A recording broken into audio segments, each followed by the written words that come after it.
Corona کی صدائیں بلند ہو رہی ہیں، لیکن ہمارے شہری اس کرونا کو ڈرامہ سمجھ رہے ہیں۔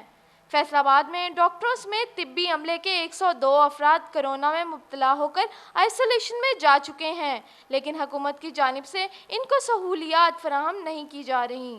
ڈسٹرکٹ ہیلتھ آفیسر ڈاکٹر بلال احمد، اسسٹنٹ کمشنر سمندری فیصل سلطان اور اسسٹنٹ کمشنر جڑاں زین العابدین کا کرونا ٹیسٹ مثبت آ چکا ہے۔ الائڈ اسپتال کے ڈاکٹر آکسیجن اور بیڈز کی کمی پر اتنا مجبور ہو گئے کہ انہوں نے وی سی آفس کے سامنے احتجاج کیا۔